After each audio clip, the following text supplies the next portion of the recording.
Good afternoon. Welcome to our anniversary celebration. We are glad that you are joining us today.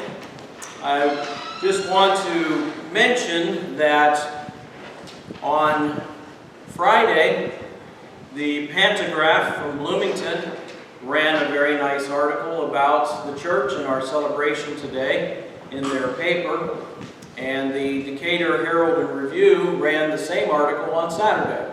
So if you know somebody that gets the paper and want to get a copy of that for yourself, you can do that.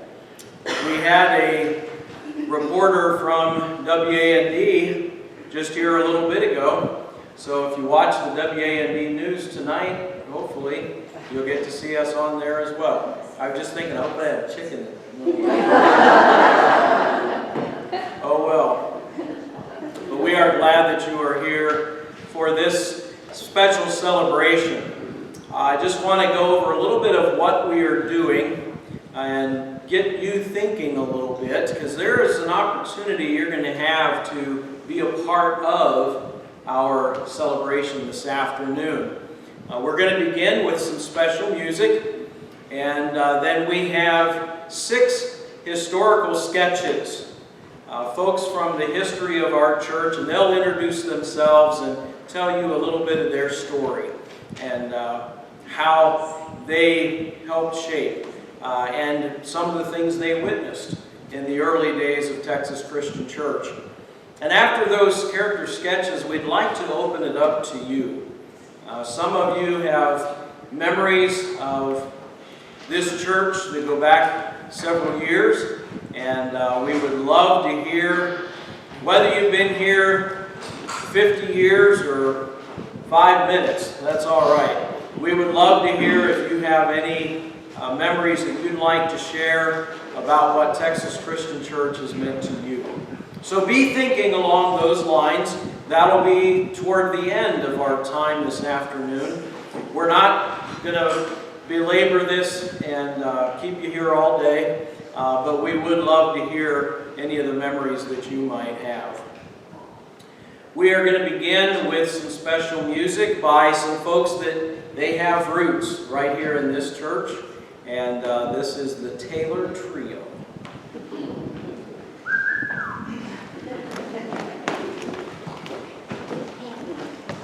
Sorry.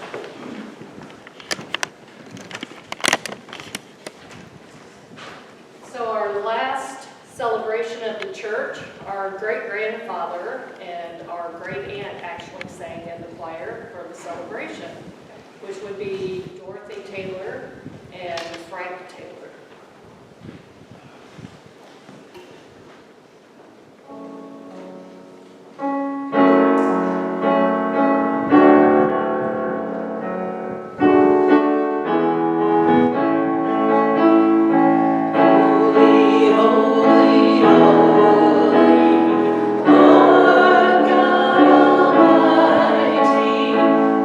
Early in the morning, God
like to take you back in time and present to you some of the early members of the Texas Christian Church as they relate some of their stories and memories.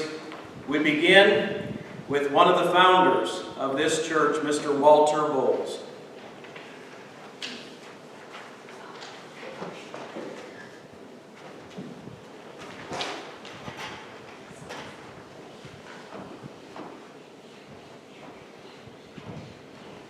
I see the sigh of relief on your faces that you didn't bring that violin up here. So you're safe. Howdy, my name's Walter Peyton Bowles. Now, you may know some other fans might recognize that name, at least part of it.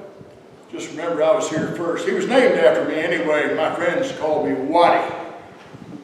My pappy, Hugh Bowles, settled on the banks of Salt Creek in Tunbridge Township, north of Kinney, in 1830. A licensed preacher for the Baptist Church, Hughes was persuaded at the Cane Ridge Revival that denominationalism is wrong. His family of 12 children maintained the farm of 200 acres, enabling him to give him time for preaching the gospel. His trips were made on horseback and reached from 10 to 50 miles. Back home, Pappy formed a congregation of Christians. The church was officially organized on October 13, 1832, with 17 charter members. He did much of the preaching early on. His first meetings were held in the log cabin homes of the people and in groves. His first chapel was built of logs in 1838 and was used by the disciples, Baptists, Methodists, which gave it the name Union. As years passed, the church became known as the Old Union Church. In December 1846, at the age of 60, Pappy was called home to be with the Lord. I followed in his footsteps, preaching the gospel. I was 19 years old when my family moved to DeWitt County. I don't look it now, but back in the day I stood 6 feet 1 inch in my stocking feet, and my weight was 190 pounds. Go with that. 3 years later, after arriving in Illinois, I married Miss Isabel Waltz. At the time, I could not read. But my new bride proved herself to be an able teacher, and 5 years later, I could quote nearly all of the New Testament from memory. And before the close of my life, most of the Old as well. I was a farmer, owning and cultivating my land, but shortly after my marriage, I became a preacher. Eyewitnesses testified that I was powerful and eloquent, as well as a gifted singer. Sometimes while preaching, I would stop, drop down on my knees, and passionately pray for the salvation of sinners. Often I would work in my field Saturday morning until 11 o'clock, and then come home. I would shave, wash up, redress, and after eating dinner, I would saddle my horse and gallop away 10 to 30 miles, preach Saturday night and some on Sunday in residence or schoolhouses to 15 or more people. I traveled through DeWitt, Sangamon, Morgan, Logan, and McLean counties. At one time, I held a big meeting in the barn of John Campbell in Tazewell County, at which 300 souls were baptized into Christ. Along with my friend, William Springer, I established Texas Christian Church in 1850. That same year, I helped begin the Lane Christian Church. 2 years later, Brother Springer and I started the first Christian church in Clinton. I was a pronounced anti-slavery man and a lifelong friend of Abraham Lincoln, I entertained him many times in my family's home. At one point, Lincoln told me, "Waddy, if I could preach like you, I'd rather do that than be president." I lived long enough to see my friend elected as president of the United States before passing into eternity in March 19, 1863. I was buried in Old Union Cemetery, and my gravesite can be seen to this day.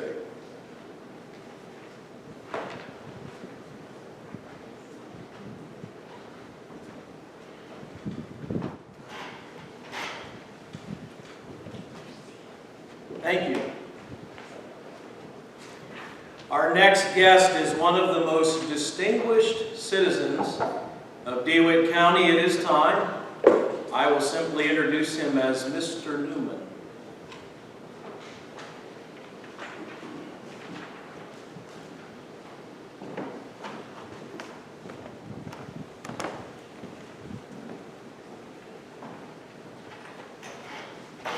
Good afternoon. My name is A.E. Newman. That's A as in Aurelius, not Alfred.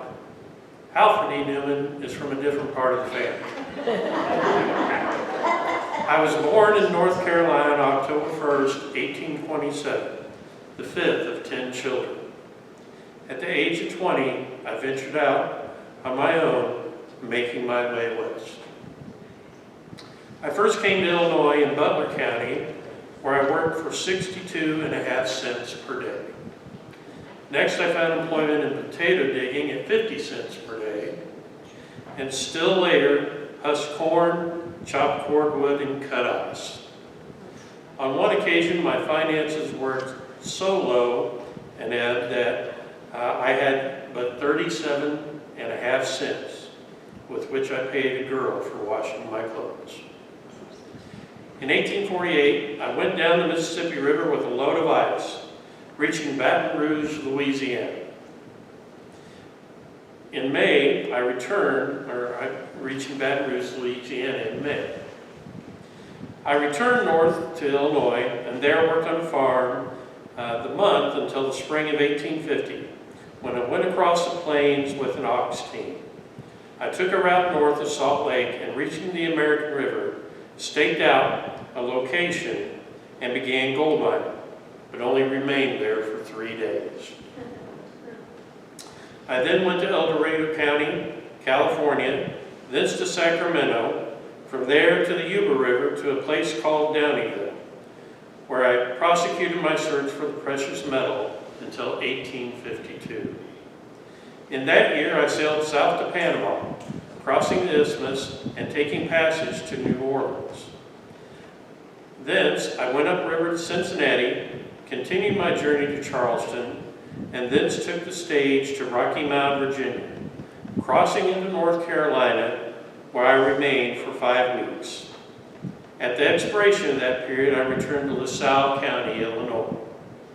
I do believe my life inspired the Johnny Cash song, "I've Been Everywhere." In 1853, I came to DeWitt County and bought 160 acres.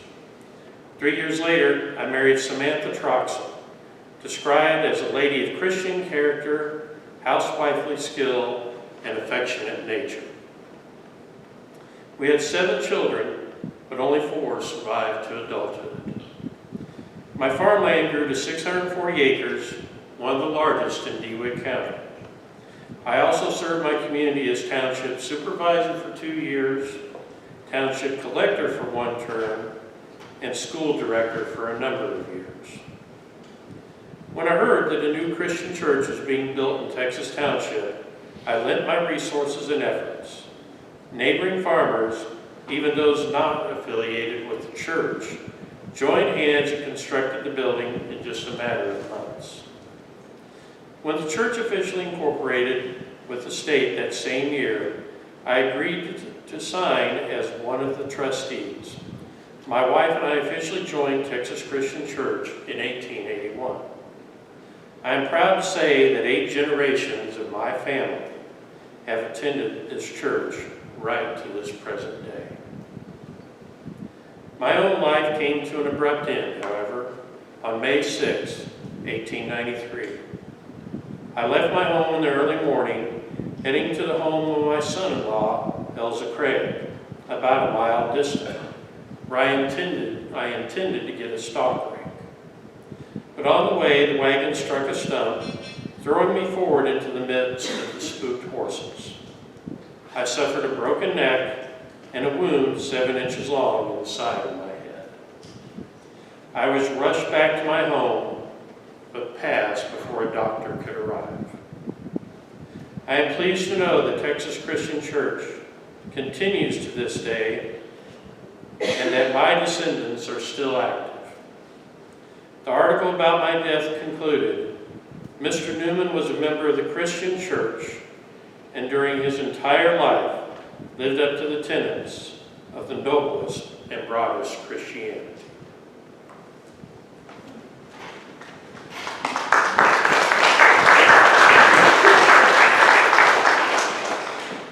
I would like to add that Sterling is a direct descendant of A.E. Newman. And it's his family that is part of the 8 generations that have been a part of Texas Christian Church.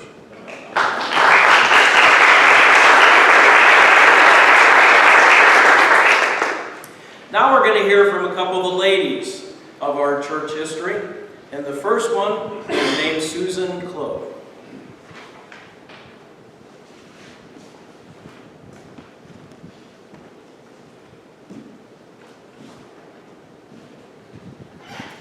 Hello, my name is Susan. My birth name is Susan Jane Burrows, and I was born in Marietta, Ohio on September 7, 1845. I was one of 16 children born to Benjamin and Sarah Burrows. My family moved west to Illinois when I was a teenager. At the age of 18, I married Cornelius Spear, who had 3 sons in a previous marriage, John, Augustus, and William Spear. 3 years later, Cornelius and I had a son. We named him Benjamin Franklin Spear, calling him Frank. In the spring of 1870, we moved to Texas Township to a 4-acre tract of land just south of the Baptist church located in the cemetery. At the time, the Baptists only had a preaching service one Sunday a month and allowed the Christian church to meet their building the other 3 weeks. On the Sunday when the Baptists held preaching, the Christians met at local school buildings a half a mile away. The boys and I attended Sunday services quite regularly, although my husband refused to accompany us. I wanted to join the congregation of disciples, but Cornelius frowned upon it. But after the revival in the winter of 1874, when 111 souls were baptized in Salt Creek, a small tract of land next to the cemetery was purchased for $25 to build a new structure. Despite his unwillingness to go to church, Cornelius and his sons joined in the construction work. I made food for the workers and kept little Frank out of their way. I will never forget the day of the dedication service on August 1st, 1875. There were wagons and buggies over a quarter of a mile in each direction. The dedicatory service was delivered by Nathaniel S. Hayes of Decatur. It was quite an undertaking to build a church edifice in those times. My husband Cornelius died the next year and buried in Texas Cemetery. His gravestone is one of the first you see entering the cemetery. 2 years later, I married William Simpson Clove, who had 2 children, William and Angeline, from a previous marriage. His family previously attended Texas Church before helping the start of the Maroa Christian Church. We moved to a farm near Kenny and joined Texas Christian Church in 1878. I maintained a good relationship with my stepsons, John, Augustus, and William, even after I married William Clove. When William and I decided to move to Kansas in 1899, Augustus took over the Kenny farm. Frank accompanied us to Kansas, where we took possession of a 640-acre farm. I retained ties with the Texas Christian Church throughout my life. I wrote down my memories in the early years of the church to Miss Luann Davis, the church recording clerk, on August 5th, 1936 for the homecoming service at that church. I passed away in Kansas on January 22nd, 1938 at the age of 92.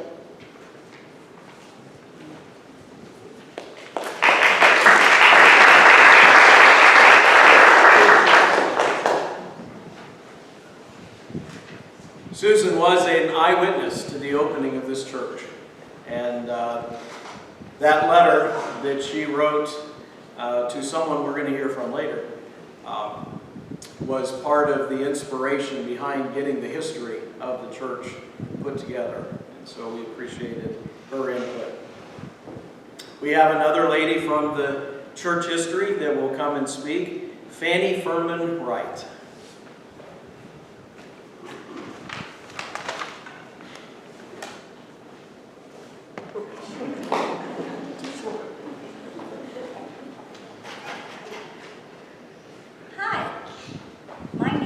Frances Furman Wright, though most people call me Fanny. My father, Albert, was a native of Frankfort, Indiana, while my mother, Alice Waugh, a Blackfoot Indian by descent, hailed from Colfax, Indiana. By 1878, my parents settled in Maroa, where my father was a tile burner. I was born there a year later. When I was a child, 8 years old, we lived east of Rao on the Minor Alsop farm. My father worked by the month for Mr. Alsop, for which he was paid $25 a month. In August or September of 1887, a preacher west of Kenny held a revival at the Blue School. I think this meeting lasted 2 or 3 weeks. My father was about 31 years old. The whole countryside accepted Christ and made the good confession, including my father and mother. They were all baptized in Salt Creek. The Texas church had been built about 10 years before. About 1884, there was a tornado that twisted the church off its foundation, knocking all the plaster off. Money was so scarce those days that there was only such a few members. They just closed the church building, meeting elsewhere. But now, with so many new members, they felt the need of cleaning up the church. They heated water in big butchering kettles, washed the windows, cleaned and washed the seats, and we began to have Sunday school. We used little black testaments, and they had what they called a social meeting. My father was an educated man. He taught a Sunday school class. Then one Sunday morning they said, "Brother Al, couldn't you talk to us?" He said, "Well, I don't know, but I'll try." And the aisles were full of people standing. We lived in Maroa. We came one night with friends. My father gave a chart sermon, and you could hear a pin drop. Where all those people came from, I don't even know. They drove horses and walked. My father was the first resident preacher Texas Christian Church ever had, and the steady growth of the congregation under his leadership is proof of his effectiveness. He preached for about 10 years before returning to farming, an occupation he did not particularly enjoy. My grandson, Bob Wade, remembers asking me, "Why doesn't he preach anymore?" And I replied simply, "Because Grandpa has a temper." I was baptized by my father in 1894 at the age of 15. I married George Washington Wright on January 30th, 1898, just 3 days after my 19th birthday. The wedding took place at Texas Church and was performed by my father. We lived at the old Scobie house northwest of the Texas School and southeast of the Texas Church.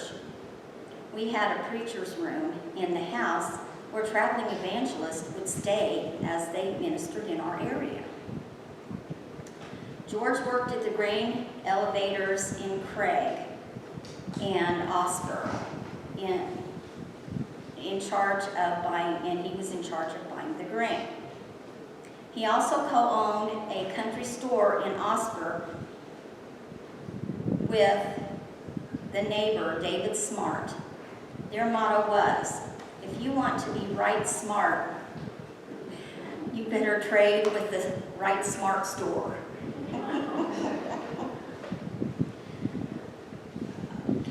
I ran a bakery from my home kitchen and was well known in DeWitt County for my raisin pies. A big hit at the farm auctions in the area. We had 5 children, daughters Hilda, Alice, and Agnes, and the sons George Stanley and Haldine Allen. Eventually, we retired and moved into Clinton, transferring our membership to the First Christian Church. But our hearts were still with the Texas Christian Church. George died at home on August 12th of 1958 at the age of 83. I survived him by nearly 19 years, passing away on January 28, 1971 at the age of 91. So that raisin pie.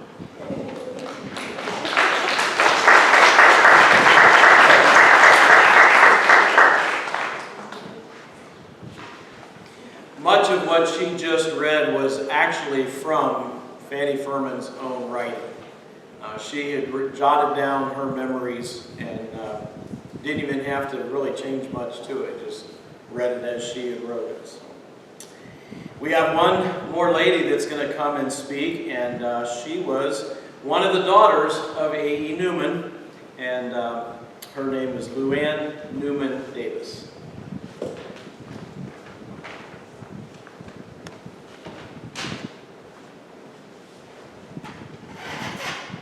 Hello.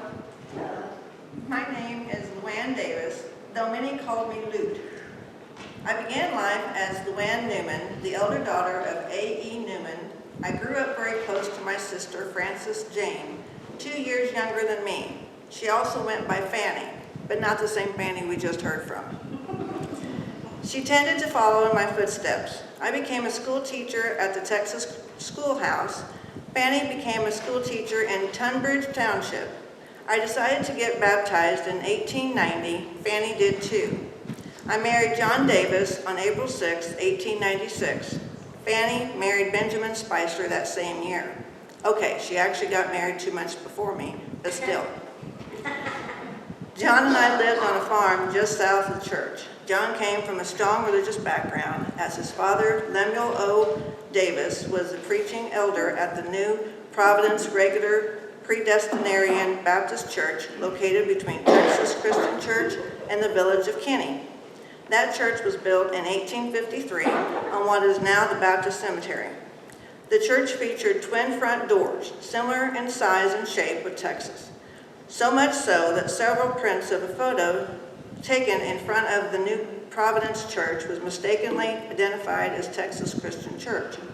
Lemuel and his wife, Ruth Ewing Davis, had 10 children, 5 sons and 5 daughters, and farmland in Austin Township, 10 miles south of the church in Macon County.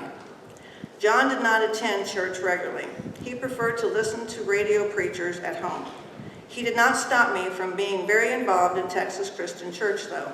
I served as the church clerk for many years, keeping track of the membership register as well as the official business of the church.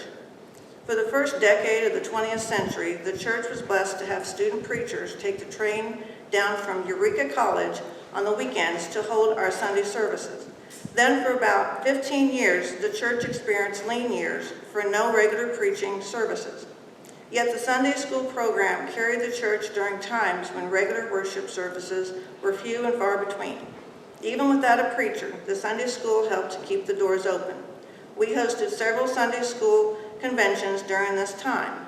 Our classes each had names such as Loyal Builders and Loyal Bereans, and would host each other in parties and would put on dramatic presentations from time to time. Sometimes church functions would have to be held at the Texas Township Town Hall in Craig when the weather made roads to the church impassable. Yet the church was used for other meetings as well. The DeWitt Farm Bureau held its meetings at Texas Christian Church one evening in June 1920, to which an estimated 225 men, women, and children attended. Don't ask me how. By the mid-1920s, Texas Christian Church was barely hanging on. Sunday school was about the only thing keeping the doors open. Then a preacher from a neighboring church named Edwin Osborne took interest in our fledgling flock and held worship services on Sunday afternoons. We were thankful for his service, though he had quite an interesting story. You'll have to read about that elsewhere. Sometimes we had to meet in the Texas schoolhouse, since the church building was difficult to heat. A record of Sunday school attendance from 1925 shows a range from 5 to 30, though many times the attendance numbered less than 10. That all changed, though, in 1930.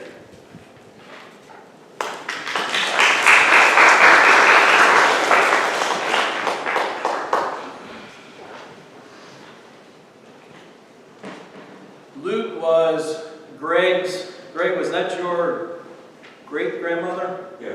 Great-grandmother. And she taught at the Texas schoolhouse for many, many years.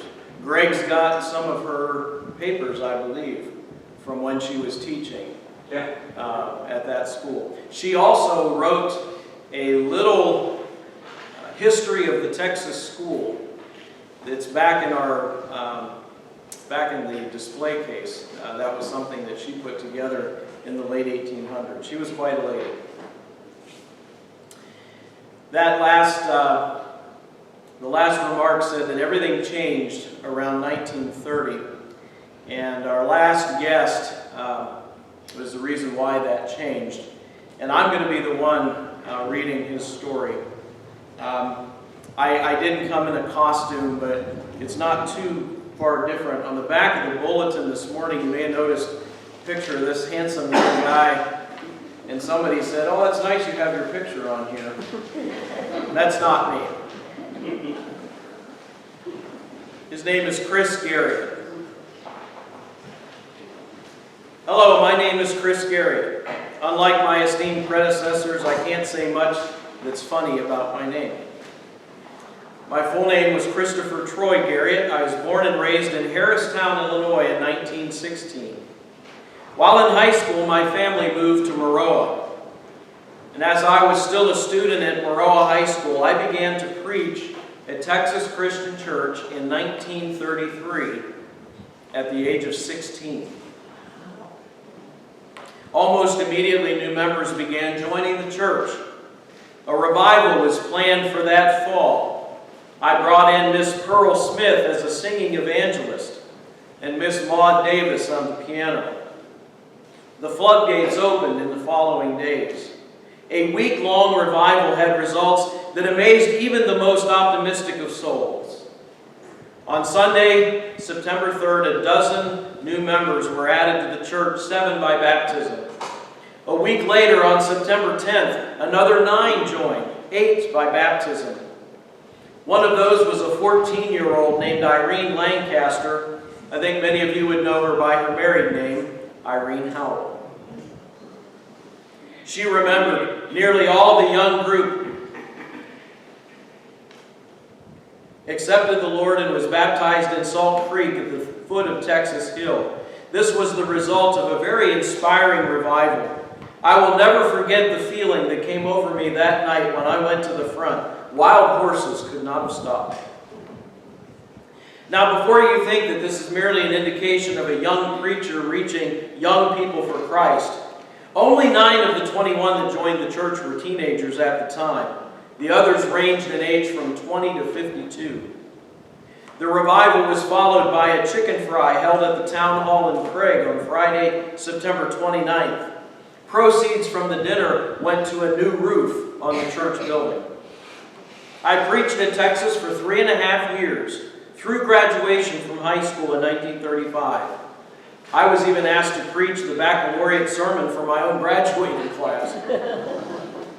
I enrolled in Millikan University, got involved in student affairs, and eventually became the president of my senior class.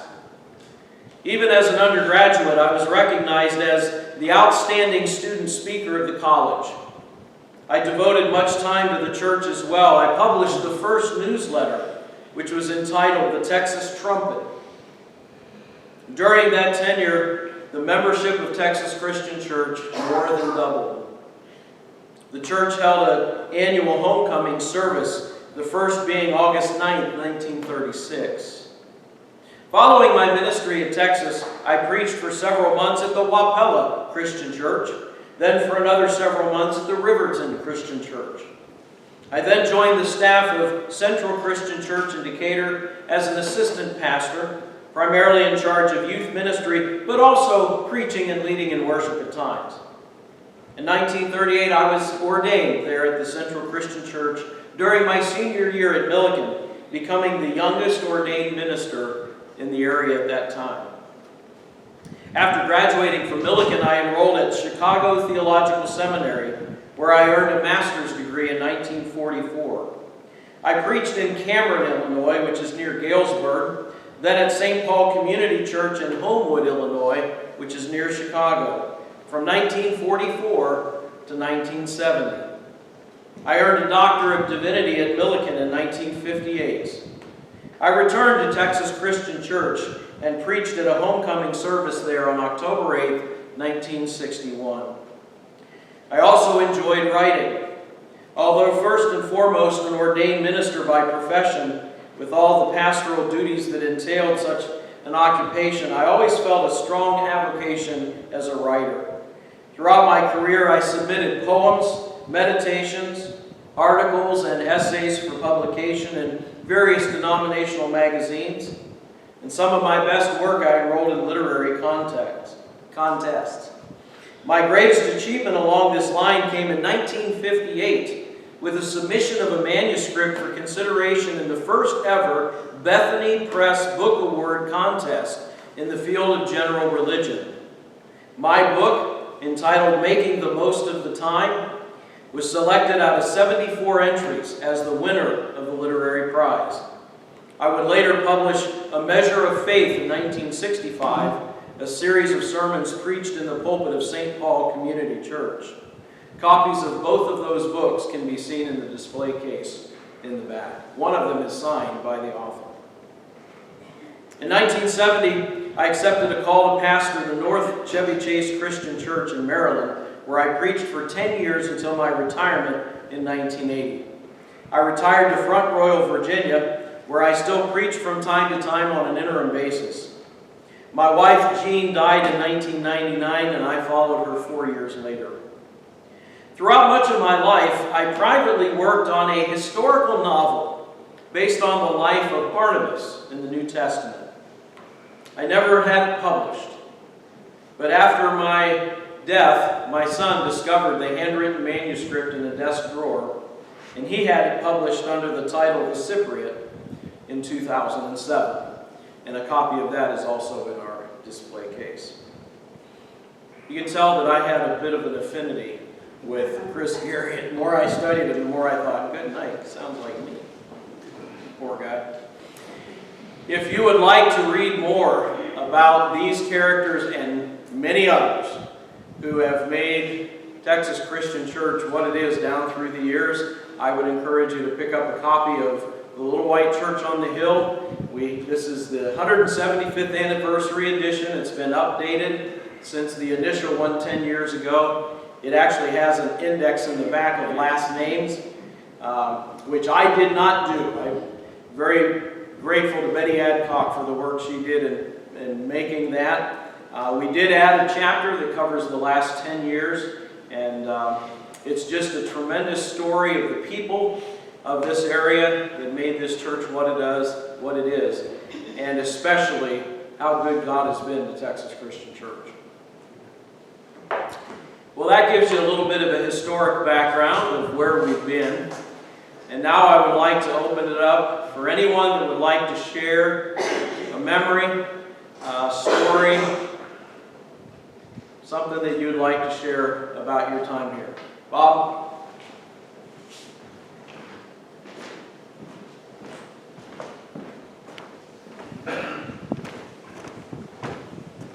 That's quite a trip down memory lane. Most of you don't know who I am. I'm Bob Reed. I see some familiar faces out there. But like with all churches, things never remain the same, and that's good. I started attending this church probably in 2007, somewhere in that neighborhood. And you wouldn't recognize this building as it is today. There was a rod that ran from that window to that window that actually came through the outside. You had to get it one piece all the way through there. And there was a big curtain across here. They used to have plays and stuff, I guess. I don't really understand why they had that curtain there. Somebody's little too. And when I walked into church, first walked into church, I thought, wow, this is a cute little church. I really enjoyed that. And I felt at home, right off the bat. And some of you see, like the flat place on this window here, that used to be the ceiling height when we first got here, when I first came here. That was how high they lowered the ceiling. This is the second time they lowered the ceiling. That would have been the third.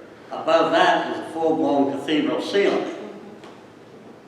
Well, I'm getting ahead of myself a little bit, but when we decided to remodel the church building, it was decided that that was the level here that we try to keep the church rather than go clear up to a full-blown cathedral ceiling. But believe me, it's still there. I was selected, I was a deacon of the church at the time, and I was appointed as chairman of the building committee when we finally decided to build Fellowship Hall. And that was quite an undertaking. There was a lot of decisions to be made and a lot of discussions, we call them. We were given two priorities, or three. We couldn't touch the tree that sat right there on that corner. We couldn't touch the tree that sat over there. And we couldn't touch the tree over there. Now, those were direct orders from Irene and Mrs. Bradshaw and Hazel. They said, church stays the same. You gotta leave them. So we finally decided how to build that over there. And after a lot of work from the church, members of the church, and I think somebody said a while ago, even strangers in the community came to help us. Well, we got the church done. We got that building done about that time. Like Scott said, this floor was given away. We had to do something with the building. And again, a lot of discussion. Well, the ladies of the church, the matriarchs, finally agreed to let us do what we had to do, but try to keep the building as it was. We actually thought about picking it up and moving it out to the parking lot and building a new foundation and moving it back. We decided against that. We were afraid it probably wouldn't make it, and it probably wouldn't have. But then again, I might have. It might have. And so we set about raising the church. Roger Nestaby, Jose Ornelas took charge of that, and they actually put a frame, angle iron frame all the way around the building, and we actually threw hundreds of hydraulic jacks actually built, picked the whole church up in one piece, and they proceeded to put a new foundation under the church, and that's what we have today. And this cross up here, when I first got here, that was painted on there. It had a pretty scenery behind it. I approached, I lost his name, Benny McNeese.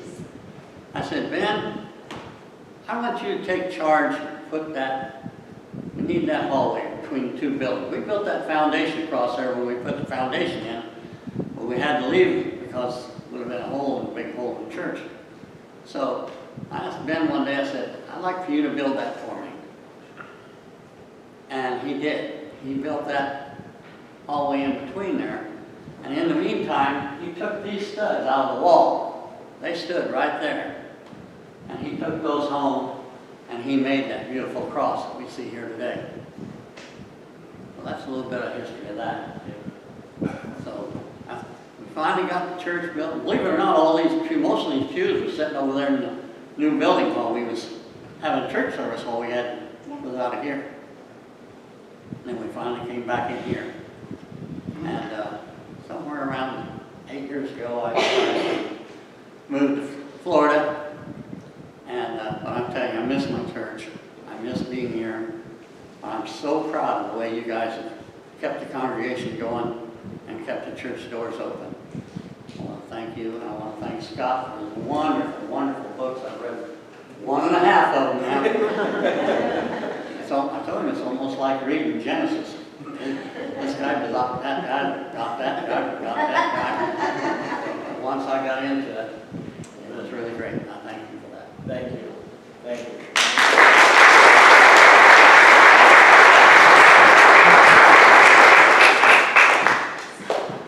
Bob was definitely had a big part in the building of the fellowship hall as he took on the reins of that, did a great job. And we won't go into it now, but you might ask him why he was nicknamed the Flying Deacon. That also happened here, but we won't get into all that detail now. Right here. Right there, in fact, yes. Yes, it wasn't the flight, it was the landing. Anyone else? Yes, Tina.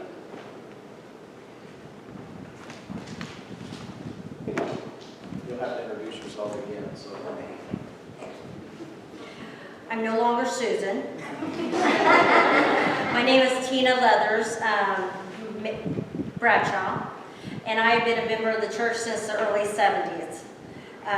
So I grew up in this church, and it was a lot of memories. Christmas time was one of my favorite times because John McKinney, who was a deacon in our church, would take us kids and pile us into his truck, and we'd go down to Little Galilee and cut down the Christmas tree.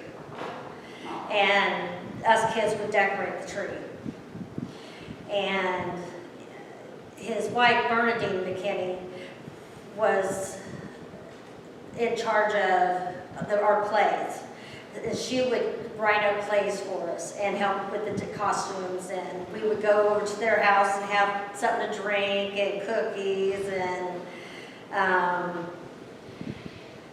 we would go over our play, and it was so much fun.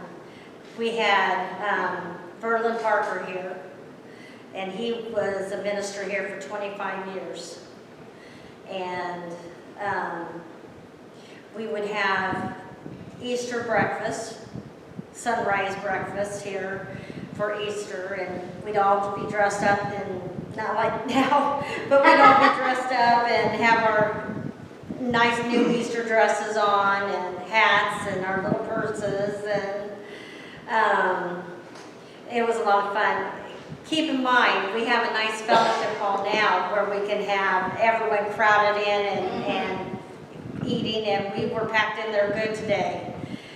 We used to have our potlucks right here, and so people be out in the pews eating, and we did that even when Scott was here. We'd even have tables and chairs up here on the platform, and we'd be eating and having fellowship. I remember those curtains, and those curtains would hide a Sunday school table, which is in the other room, the little gray table. I was little enough to sit in those chairs at one time. And we would sit over here behind the curtain, and Miss Inez Shield would be our Sunday school teacher. And we would have lessons every Sunday, and she'd always have cookies for us. If we listened and did really good, at the end of the lesson, then we'd get a cookie. So, and then later on, after we got older, then John McKinney took over the lessons for us kids, and we would sit right over there. There used to be a furnace in here, so we have to share the space with the furnace. So, I'm gonna miss this church. I'm moving next year, and I can't find another church like this one. So it's gonna be hard to replace. You know, I've had so many memories. I got married in this church, and when I got married is when we put in the central air. And thank goodness, because that was one of the hottest days in July. And we were still sweating. So I'm very thankful for my congregation. They've been there for me through a loss of a husband, a loss of a house, supported me through many decisions that I've made and things that I've gone through in my life, and I just can't imagine finding another congregation that is as full of love as this church. But thank you.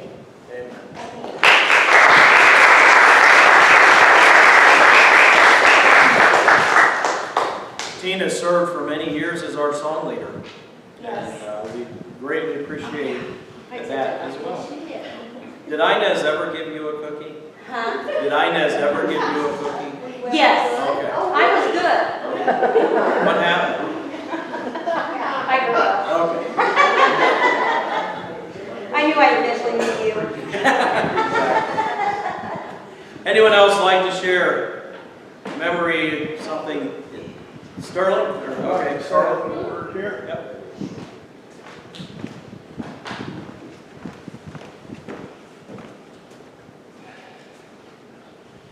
Anyway, hello. Carl Snyder. I was raised right out here on Cannon Road. My mother Hazel is the oldest member of this church.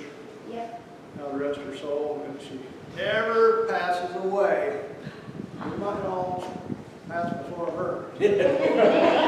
But she used to bring us to church, and we had Louise Clifton.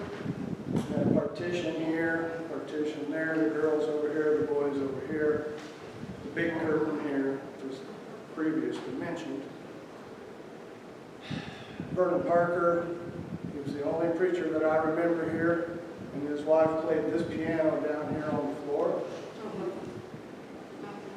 I remember many times in this church coming to the Bible school during the summer, and Louise Clifton would have us do little art projects and so forth. We'd have cookies, and we'd have picnics, and learn about Jesus and God, and she always told us never lie. And I really hardly can ever tell a lie without somebody knowing. So I'm not a good liar. So I speak the truth here. But little galley out here was very new when I was here. We started out over here with a little farmhouse and a barn and an outhouse right next door here. And that's where we moved from Kinney to here. And we'd come to church and walk. We had a good time over there. But the outhouse, I can't remember much about that. But we built the house out here, basement house, starting out, I believe it was about 1953. And the house is still there. My mom lives there still at 96. She has caregivers to help her out, and some of us kids. But she's still with it, and we appreciate her. I used to have a mini bike when I started working for all the local farmers around here, and I'd head down that Rowell Road past that little galley. There was a Quonset hut there. It's called the Hangar now. And there'd be swing sets, a slide, and a pool. That's all there was. And, I'd ride by there as fast as I could, showing off. But I'd work for the Shaw farms over here, baling hay or scooping hog houses out, feeding cattle, about anything they needed done. Jim Howell, Irene Howell's husband, I worked for him. He had 100-pound bales. I was 13 years old. I could barely move, but I stuck with it. that big old lanky guy could just pick them up and wing them. We'd go back to the house and eat lunch, and Dick Howell, their son, he snickered at us and getting his GTO and drive off. But we had some good times out here. Little Galilee doesn't have much on me because I've camped out almost every square inch of this whole 2.5 mile area. Every inch. This over here with no trees, you can see clear into Clinton, the water tower. And I'd sit on my horse over here of the property, the top of our little property, and I can see the water tower. I said, someday I'm going to live here, and I did, right beside it. But I married a wonderful woman, Kim Miller Snyder now. She has been a blessing. She does a lot for this church. It goes unrecognized, but I recognize her. Me, I've had my travels. I know where I've been, what I've done, and who I am. We moved back from Tennessee, Texas, back to here 16 years ago, so we're back. And we love it here. This church is great. Scott, there couldn't be anybody better to be here for us. So just remember that. When he goes, who knows what's going to happen. So stick with us, Scott. It's a blessing to be here, folks. Don't forget it.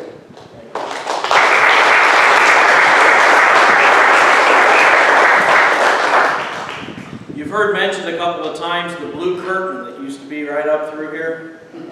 They're in the fellowship hall. That's the curtains that's in the fellowship hall now. We used them over there, so you can see what they were. It's still there. Sterling, did you want to share?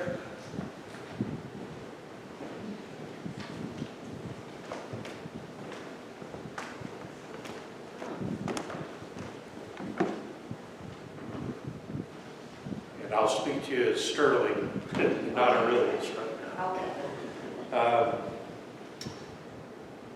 I'm sure, probably as a little kid, I was brought here to Texas Christian Church.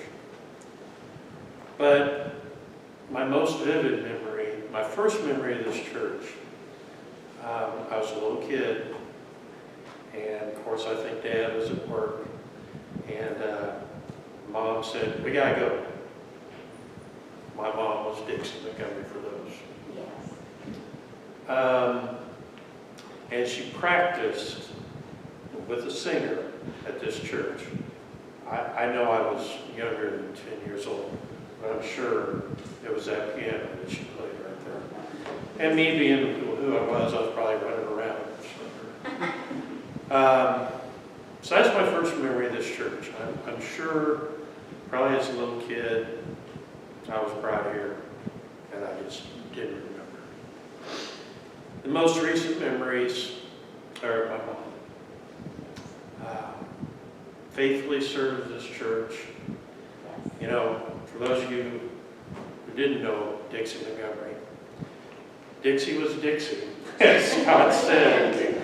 My mom at mom's service. She would play at the First Christian Church, first service, come here and do the service here, and then she'd go back to First Christian Church, and when they had the organ at the second service, she did that. So, then she did that for I don't know how many years she was out here, 7 or 8, yeah, many years. And then, in 2017, we had a celebration, and it was recognized for two things: my mom and dad's 60th wedding anniversary, and my mom's 60th anniversary as an organist at First Christian Church, and then obviously here later on. Okay, and that's when the 8th generation of Montgomery attended an event here at this church. It was at that event. It had been my great niece, Lucy. So 8 generations, and this church holds a special place for me. I've tried to pass it on to my family, and I think my wife probably sometimes gets a little, boy, here we go again, he's telling this story. But You know, it is a very special place, and it's a very, I think of my mom quite a bit, and I don't think of, I really don't think of sadness. Sure, I miss her, but I know she lived long, and she served. Okay? So that's some of the memories I have of this church. One more memory I'll tell you. This past July 1st, my wife and I celebrated our 25th anniversary. And I'm not very good at trying to figure out what kind of presents to give and stuff like that. So I asked Stephanie, I said, what do you want? She said, let's go to Texas Christian Church. Let's renew our vows. July 1st. Scott led us, and we renewed our vows here. So that's some of my memories of this church, and I want to thank the congregation, and especially thank Scott for his service here. It's a blessing, and I know this church is a blessing to this community, but also to outside of this community. So I want to congratulate you and thank you. Thanks, Scott.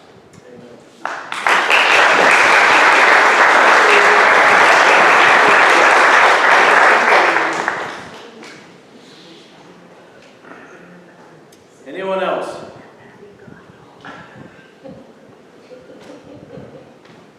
Yes. Come on up.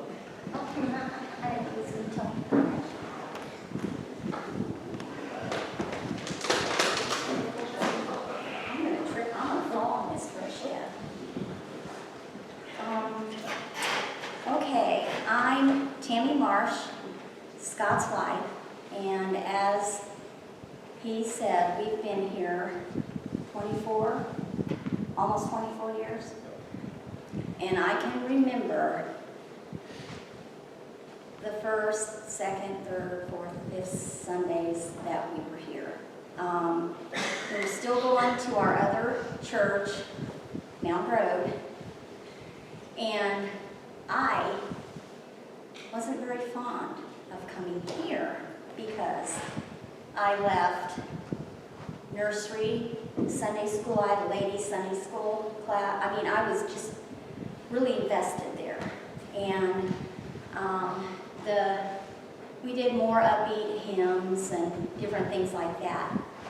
And I just didn't know if I was going to really like it. And I'm trying to think. There was a specific incident that happened. I mean, there was a lot of things that have happened between Mount Road. Now it's no longer a church. And the thing about Texas, I think that drew me in the most is the people. I never had much of a family. And I mean, I have 2 sisters, I have 2 brothers, but they're not in my life. And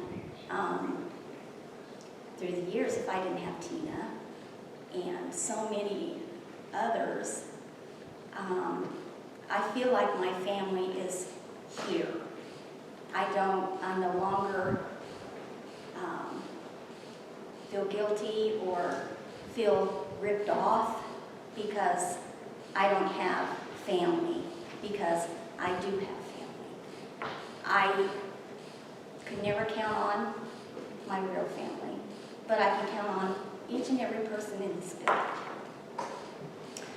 And I think it was probably 2 or 3 Sundays in, I wanted to come. I mean, I knew that this is where we needed to be. We had a hard time getting here on time.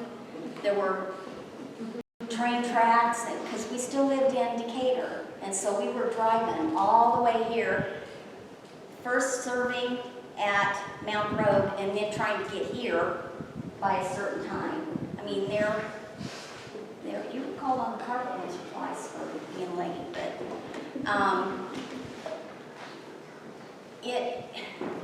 I cannot, so many people have said, when you walk in this building, you guys are all so friendly, yes, but God is here. God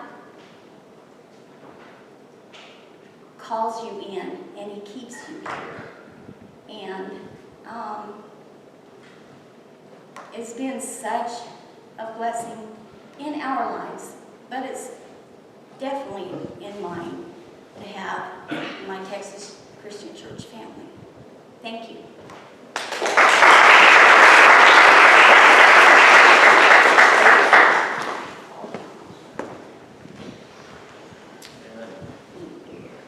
We've gone a little bit longer than we had anticipated, but I don't want to keep anybody from the opportunity of sharing.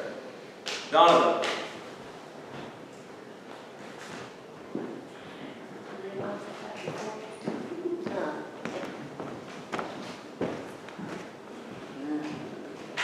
Good afternoon.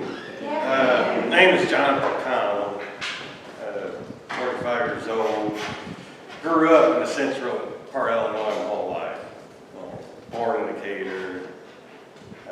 Went to schools in Bloomington Normal, like Sheridan, Brigham. I even got to experience, as a student, Ben Funk. Reed Street used to have been Octavia back in the day. And I managed to carry on school at Pella. Then we had to go to Clinton. Then I moved out to Nebraska to finish the life out there. I've been a God follower my whole life. Went in and out of different churches, Sunday schools as a kid growing up. You would think, I always felt that when people see me, they see a guy that looks, I feel like a hooligan, black sheep, It's like, look at this ruffian right here. Go to church wearing t-shirts and jeans and Chuck Taylors. Me, I always said, God doesn't care what you're dressing like when you come over here to hang out with him. That's how I felt. I was like, I'm coming here to hang out with God.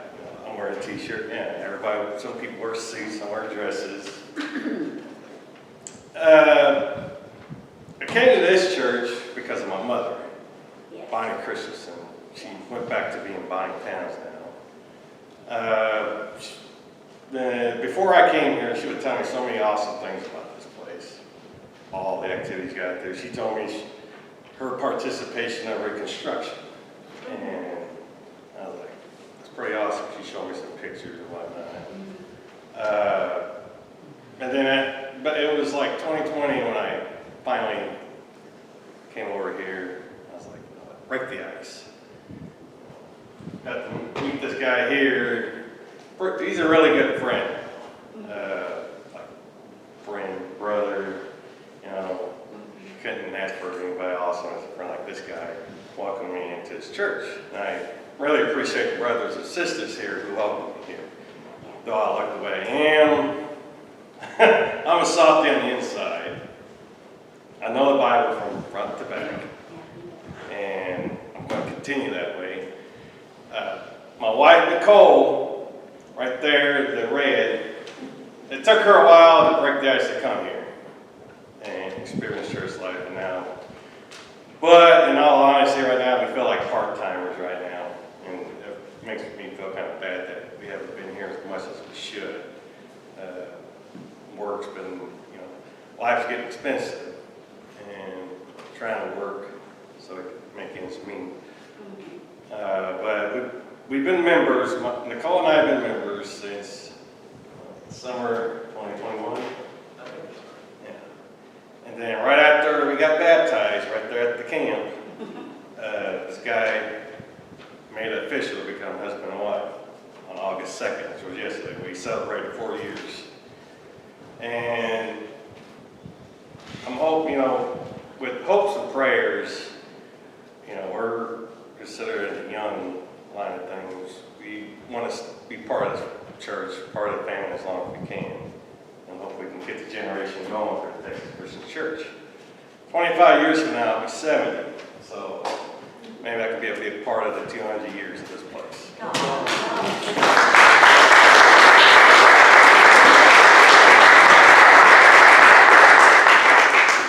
That's terrific. Well said, young man.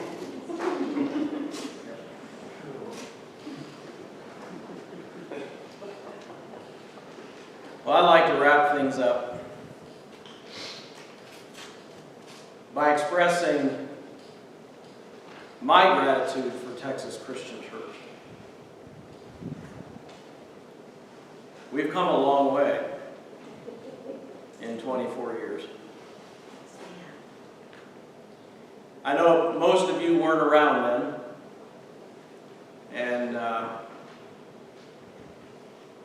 lot of you probably don't know all of our story. When I first came to Texas Christian Church, I had been out of ministry for 10 years. My first two churches, in my mind, were failures.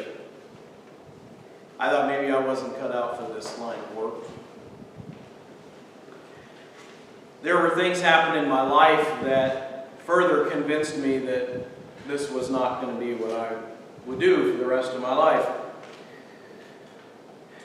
But I remember at that time, there was no minister here. There's a retired pastor that was filling in from Decatur. They asked him if he would consider coming on full time, and he said, "No, I'm 78 years old," which at that time I think would have still made him one of the younger members. But he was retired and happy with that, so he said, "You know what though?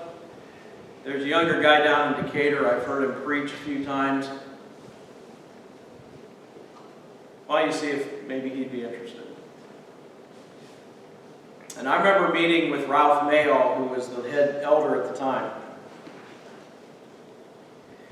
And I said, "Let me give you 3 reasons why you don't want me." I listed them. He shrugged his shoulders and said, "Well, if you don't care, we don't care." And we came, the very first event that we came to, the Sunday before I preached the first time, they had a wiener roast, fall wiener roast, and we've had it ever since. I don't know how long before they'd had it before then, but for a while. So it was an annual event. We got to meet a number of the folks, and when I came and shared my testimony with the people, they could not have been more gracious. They opened their church, they opened their hearts, and really welcomed us in. And the rest is history. But I will always hold a special place in my heart for Texas Christian Church. I do believe we serve a God of second chances. And this church gave me a second chance that I needed. And I am forever grateful for what God has done, what He's continuing to do, and the wonderful, wonderful people that make up this church family. There really is nothing like it. Thank you.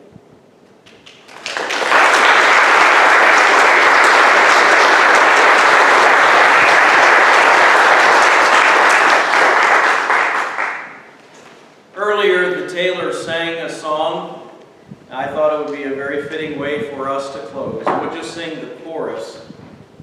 I'm so glad I'm a part of the family of God. You've been sitting for a long time, so if you're able, let's stand. We'll sing that as our conclusion. Thank you. Thank you for coming and making this a memorable day. Thank you once again.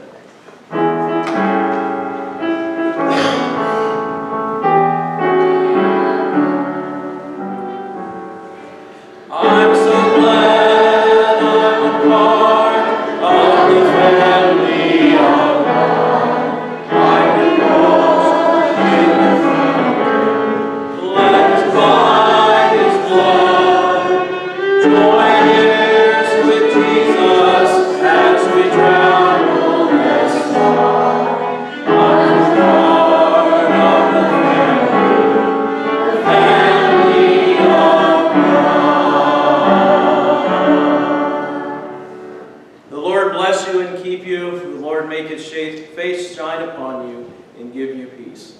Amen.